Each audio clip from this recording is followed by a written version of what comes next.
Bien, entonces como dije, pues nosotros trabajamos con lo que es factorización y la semana pasada empezamos con lo que era el factor común. Entonces voy a colocar algunos ejemplos que nosotros podríamos tener como factor común. Acá, factor común.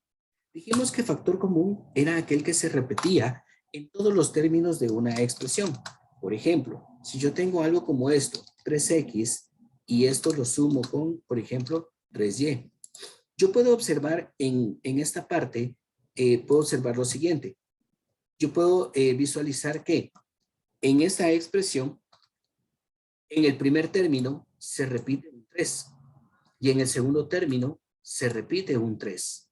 ¿Qué significa eso? Que como este es el que se repite, este es común a los dos términos. Entonces este es el que yo le llamo factor común.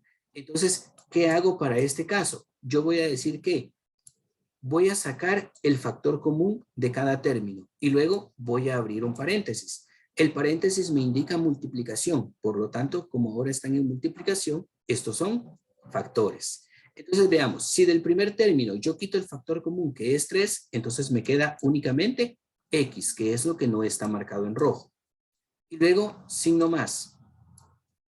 Si del primer término yo tengo 3y, pero he quitado el factor común que es 3, entonces solo me queda la y.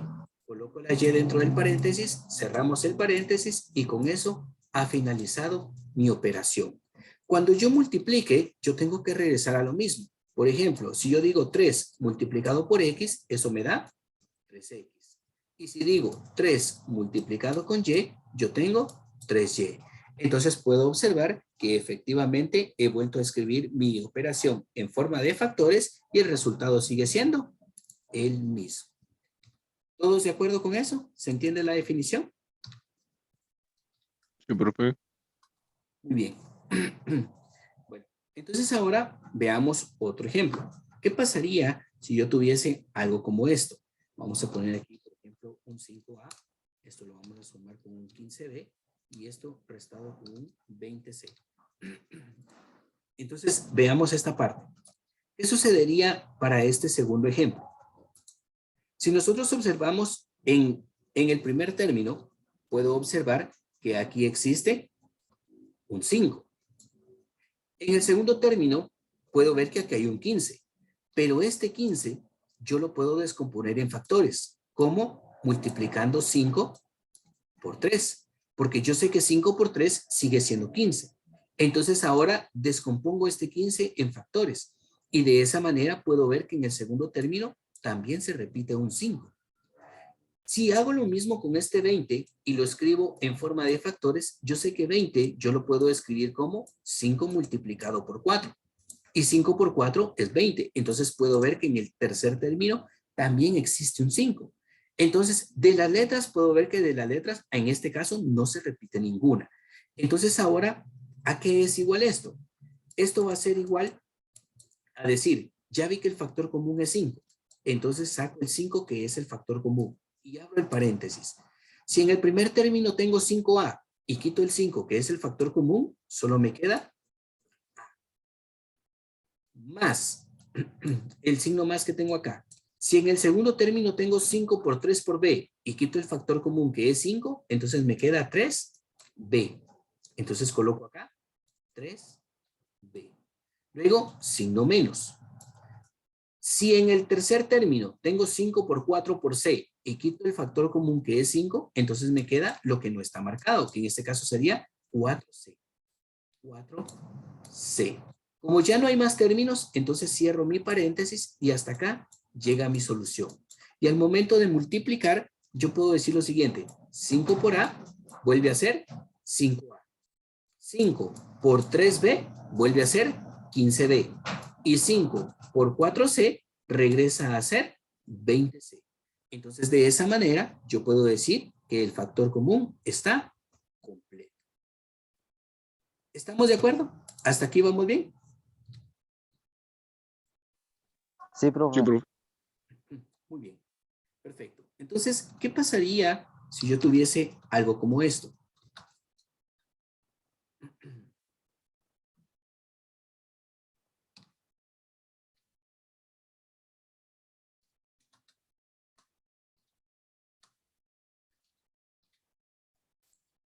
Veamos acá. En este siguiente ejemplo, el número 3, yo puedo visualizar lo siguiente.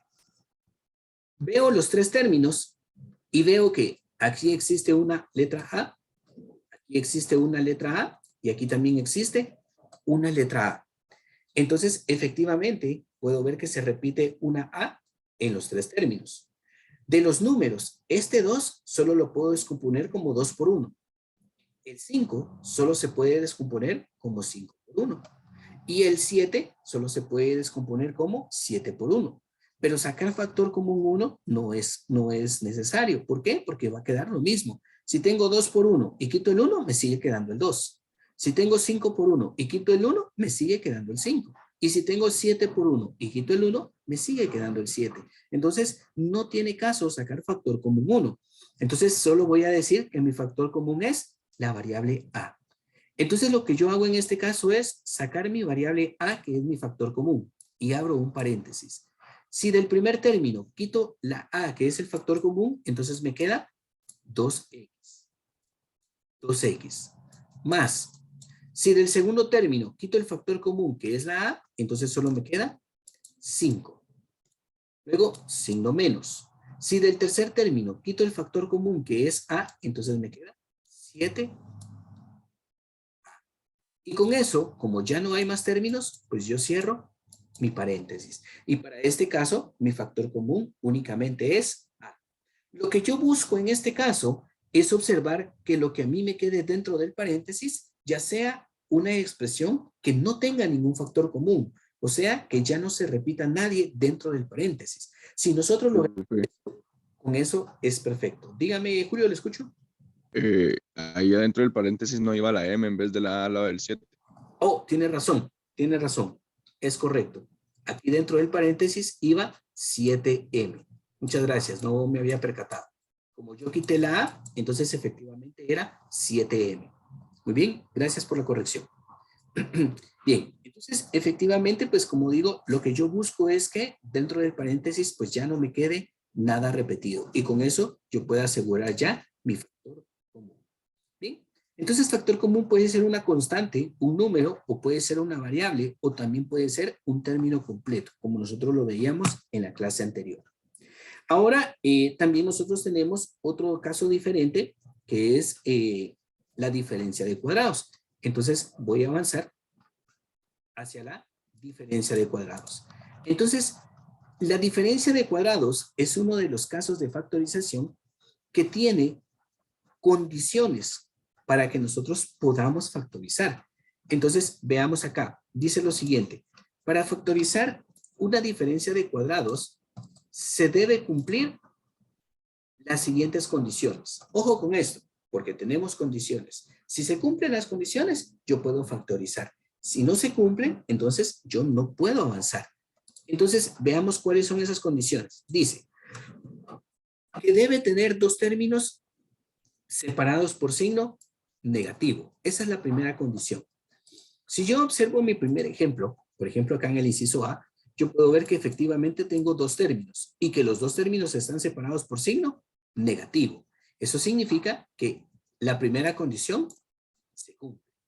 Luego dice, ambos términos deben tener raíz cuadrada exacta. Entonces, si yo veo x cuadrado, la raíz cuadrada de x cuadrado es x. ¿Por qué es x? Porque al momento de multiplicar x por x, yo sé que si estoy multiplicando dos potencias que tienen la misma base, copio la base y sumo los exponentes. Y yo sé que aquí existe un exponente 1 y 1 más 1 es igual a 2. Por lo tanto, yo puedo decir que la raíz cuadrada de x cuadrado es x. ¿Por qué? Porque al multiplicar x por x el resultado es x cuadrado. Y también puedo decir que la raíz cuadrada de 9 es 3. ¿Por qué es 3? Porque al multiplicar 3 por 3 el resultado es 9. Entonces con eso puedo asegurar que ambos términos tienen raíz cuadrada exacta. Luego, en la condición 3 dice, se descompone en dos factores. Los factores son los paréntesis. Cuando yo coloco paréntesis, estoy generando factores. ¿Y qué son factores? Los elementos de una multiplicación. Entonces, al momento de colocar paréntesis y no colocar signos entre ellos, yo estoy colocando factores. Luego dice, el primer término de cada factor es la raíz cuadrada del primer término. ¿Sí? Es la raíz cuadrada del primer término. Entonces, si yo me voy a los factores, puedo ver que el primer término en cada factor es la raíz cuadrada del primer término de este binomio, que fue la que yo encontré, x. Y ya tengo x en cada factor. Luego dice, el segundo factor de cada término es la raíz cuadrada aquí, del segundo término. Entonces, como segundo término de cada factor, yo tengo que colocar la raíz cuadrada del segundo término. En este caso fue 3, porque el 3 es la raíz cuadrada del segundo término. Entonces yo coloqué 3 en cada elemento. Luego dice, se colocan los signos alternados. Alternado significa que yo coloco uno positivo y uno negativo. O bien, uno negativo y uno positivo. Y con eso, nosotros finalizamos esa factorización. Entonces, yo tengo que ir siguiendo estos pasos para poder encontrar mi solución. Y si nosotros nos damos cuenta, pues aquí ya se encuentra esto completamente factorizado. Tengo la multiplicación de dos binomios. Y al momento de multiplicar, pues yo tengo que regresar exactamente al mismo resultado. Bien, entonces tengo x más 3 y x menos 3. Voy a borrar lo que tengo acá en pantalla. Y si yo multiplico, como dije, acá x más 3, si lo multiplico con x menos 3, recordemos la multiplicación. X por x me da x al cuadrado. Y x por 3 me da más 3x. Luego digo, menos 3 por x me da menos 3x. Lo coloco con su semejante. Y menos por más da menos. Y 3 por 3 me da 9. Entonces aquí tengo como resultado 9. Ahora hay que sumar. Este que se encuentra solo, únicamente lo bajamos, x al cuadrado. Aquí tengo 3x menos 3x, esto se anula y el resultado final menos 9. Entonces bajo este 9 y tengo x al cuadrado menos 9. Entonces puedo ver que efectivamente al multiplicar estos factores yo regreso a lo mismo que tenía antes, que era x al cuadrado menos 9. ¿Estamos todos de acuerdo? ¿Se entiende la diferencia de cuadrados? Sí, profe. Muy bien. Entonces ahora veamos el segundo ejemplo. En el segundo ejemplo, pues como dije, nosotros solo vamos a cumplir con las condiciones. La primera condición es que debe tener dos términos separados por signo negativo. Entonces puedo ver en mi ejemplo. Hay dos términos y los dos están separados por signo negativo. Entonces puedo ver que la primera condición se cumple. La segunda dice que ambos términos deben tener raíz cuadrada exacta. Entonces veamos acá. 9y a la 4. ¿Tiene raíz cuadrada exacta? Sí la tiene, ya que la raíz de 9 es 3 y la raíz de y a la 4 sería y a la 2. El exponente solo se parte a la mitad. ¿Por qué sé que esta es la raíz cuadrada? Porque cuando yo multiplique 3y al cuadrado por 3y al cuadrado, aquí, al cuadrado, ¿a qué es igual este resultado? A decir, 3 por 3 me da 9. Y y cuadrado por y cuadrado, si multiplico dos potencias que tienen la misma base, copio la base y sumo exponentes. 2 más 2 son 4. Entonces, efectivamente, puedo ver que tengo 9y a la 4. Entonces, la primera raíz es 3y al cuadrado. ¿Y cuál es la segunda raíz? Sería 25. Y la raíz de 25 yo sé que es 5. Entonces, como ambos tienen raíz cuadrada exacta, yo puedo ver, entonces, que la segunda condición se cumple. Se cumple la condición de que ambos términos deben tener raíz cuadrada exacta. Luego dice lo siguiente. Se descompone en dos factores. Entonces, ¿los factores quiénes son? Son los paréntesis. Coloco los dos paréntesis y con eso tengo los dos factores. En ambos factores coloco las dos raíces. Tengo 3y cuadrado y 5.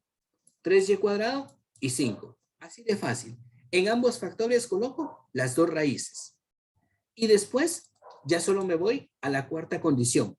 Se colocan los signos de forma alternada. Se coloca un más y un menos o colocar un menos y un más. eso es lo que me está indicando. Para mi caso, pues yo siempre coloco primero el positivo, por eso aparece un más y después aparece un menos. Y con eso, pues ya queda factorizado nuestra diferencia de cuadrados. El resultado final sería 3y al cuadrado más 5 y 3y al cuadrado menos 5. Y al multiplicar estos dos, nosotros vamos a regresar al mismo resultado. ¿Estamos de acuerdo? ¿Se entiende la diferencia de cuadrados? Sí, se entiende, profe. Muy bien. Entonces ahora vamos al tercer ejemplo. El tercer ejemplo lo tengo en esta parte, es el inciso C. Entonces me dice, la primera condición que yo tengo que tener dos términos separados por signo negativo.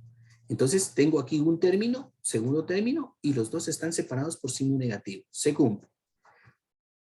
La segunda condición es que ambos tienen que tener raíz cuadrada exacta. Y la raíz cuadrada de 81 es 9. Y la raíz cuadrada de a cuadrado, coloco la variable a y el exponente se parte a la mitad. 9 a la 1. Entonces, si yo multiplico aquí 9 a la 1 por 9, acá, por 9 a la 1, entonces yo digo lo siguiente, 9 por 9 es 81. Y si multiplico a la 1 por a la 1, estoy multiplicando dos potencias que tienen la misma base. Se copia la base y se suman los exponentes. Entonces, efectivamente, me queda 81a cuadrado. Entonces, sí puedo decir que 9a a la 1 es la raíz del primer término. ¿Y cuál es la raíz del segundo término? La raíz de 144 es 12. Y la raíz de y cuadrado sería y. Y la raíz de z cuadrado sería z. Como dije, se colocan las variables y el exponente se parte a la mitad. Aquí sería 1 y aquí también sería 1. Entonces, como vi que los dos sí tienen raíz cuadrada exacta, se cumple la segunda condición. Para la tercera condición es que escribimos los dos factores. Coloco un paréntesis aquí y un paréntesis acá. Y en ambos factores colocamos las dos raíces. Aquí coloco 9a y aquí coloco 9a. Aquí me hace falta una. ¿Sí? 9a. Y luego coloco aquí el 12YZ y el 12YZ. Las dos raíces se colocan en los dos factores. Y por último, los signos se colocan de forma alternada. Uno positivo y uno negativo. O bien, uno negativo y uno positivo. ¿Estamos todos de acuerdo? ¿Se entiende esta situación?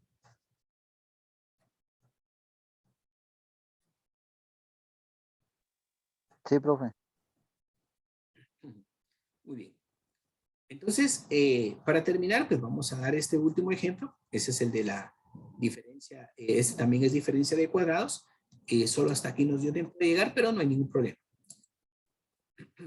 En este ejemplo número D, o este ejemplo D, puedo ver que como este está en paréntesis, cuando hay paréntesis, todo el paréntesis se considera un solo término, ¿sí? Un solo término. No importa todo lo que exista dentro del paréntesis. Si hay paréntesis, todo el paréntesis se considera un solo término. Por lo tanto, yo puedo decir que tengo dos términos separados por signo negativo. Entonces, sí puedo decir que es una diferencia de cuadrados. Ahora, esa es la primera condición. La segunda condición es que los dos términos tengan raíz cuadrada exacta. Ahora, para entender esto, la raíz cuadrada de 9, yo sé que es 3. ¿Por qué es 3? Porque al multiplicar 3 por 3, mi resultado sigue siendo 9. ¿Sí? Entonces, si yo quiero encontrar la raíz cuadrada de a más b elevado al cuadrado, a más b elevado al cuadrado, si yo quiero la raíz cuadrada de esto, agarro el paréntesis a más b y solo voy a partir su exponente a la mitad. Si aquí es 2, el exponente va a ser 1. Y esta va a ser la raíz cuadrada. ¿Por qué? Porque si yo multiplico dos veces, aquí, voy a multiplicar acá. Si yo multiplico a más b con a más b, como yo le dejé un exponente 1 aquí afuera, cada uno va a tener exponente 1. ¿A qué va a ser igual esto? Si multiplico, observen, dos potencias que tienen la misma base, entonces copio la base que es a más b y sumo los exponentes. Y 1 más 1 me queda 2. Por lo tanto, va a seguir siendo a más b elevado al cuadrado. Entonces, cuando yo saque la raíz cuadrada de un paréntesis, copio el paréntesis y el exponente se parte a la mitad. Y esa va a ser su raíz cuadrada. Entonces, ya sé que a más b cuadrado sí tiene raíz cuadrada. ¿Cuál es? A más b a la 1. ¿Y la raíz cuadrada de 1? Es 1. Entonces, ¿ahora qué hago? Escribo dos factores. Aquí puse paréntesis, pero ustedes podrían poner también corchetes. Escribo dos factores. Y dentro de los factores se colocan las dos raíces. A más b a la 1. Aquí es posible quitar ese 1 y 1. Luego, a más b a la 1 y 1. En ambos factores se colocan las dos raíces. Y por último, los signos se colocan de forma alternada. Uno positivo y uno negativo. ¿Estamos todos de acuerdo? ¿Entendemos este último ejemplo? Sí, profe. Muy bien. Entonces, con eso, pues nosotros estamos dejando lo que es la diferencia de cuadrados. Como dije, lo único que ustedes tendrían que hacer es seguir estas condiciones para poder factorizar. Así que, bueno, ya estamos en el tiempo. Entonces yo voy a finalizar acá nuestra clase y nos vemos en una próxima clase.